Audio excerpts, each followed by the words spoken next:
More than 100 million people are expected to be watching the big game Sunday, and the commercials are always a big draw in addition to, of course, the football game.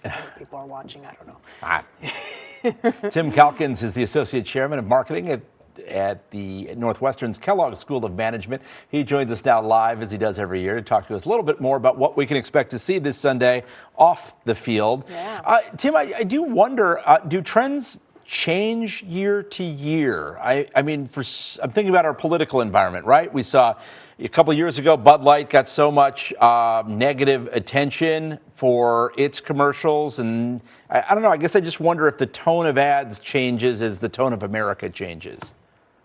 Oh, it absolutely does. You know, all of these advertisers are working so hard to craft the right message for the moment.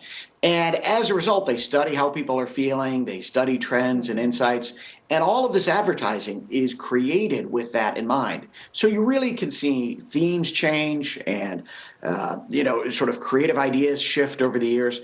This year, I think the big piece is all these advertisers want to be very, very safe. We're in such a polarized time that they are very nervous about offending people. And you can see that in the creative this year. It's going to be a lot of pretty light advertising, pretty safe material, and you can understand why. All right, so what is safe material when you're kind of talking humor in advertising or want to showcase different, I guess, celebrities? What does that look like? Well, what is safe? You know, a few things.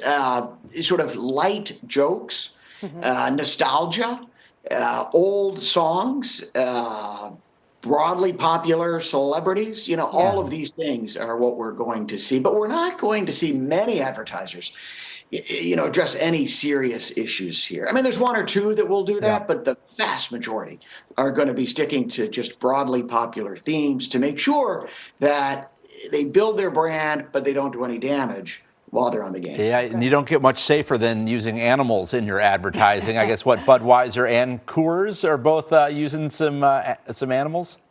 So animals are safe. They tend not to get into trouble outside of it. So one of the ads I think that people will really like is Budweiser's spot this year. They're back with the Clydesdales, and they've got a really cute spot featuring a pony, and it's a really cute little spot. And interesting story, apparently they were only going to run that spot regionally, but they released it and people love it. So then they said, fine, let's put it national and show it to everybody. And that's a spot that I think people will really like on the game this year. Okay, and we're looking at video of some of them as you're talking about them. One of the other ones is WeatherTech, local company from Bolingbrook. Tell me about that one.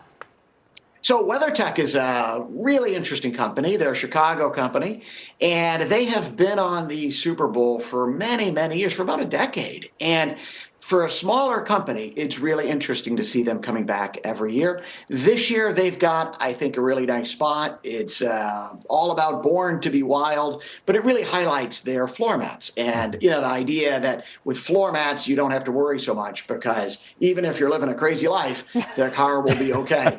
And I think that's a spot that's going to work out pretty nicely for How do you make floor mats?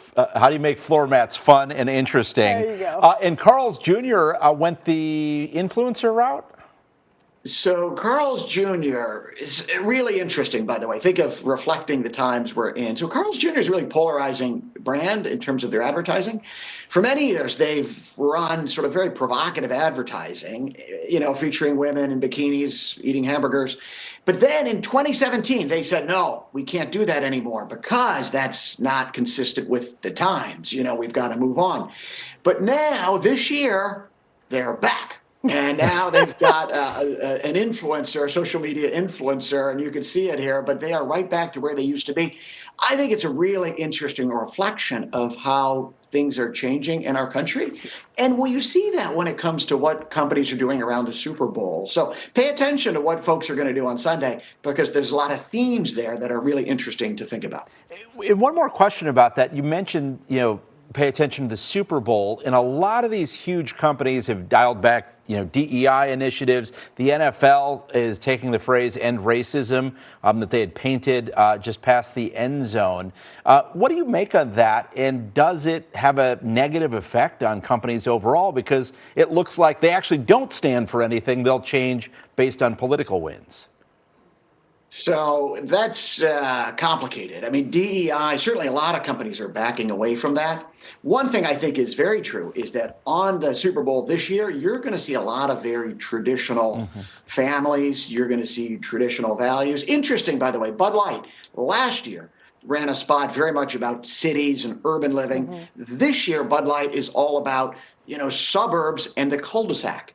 And right there, that's an interesting pivot because we're back to sort of traditional times. I think it does reflect where we are as a country. At $8 million per 30-second spot, we better be paying attention. Okay. Thank you so much for your time. We appreciate you. Thank you. Fun to do. Coming up.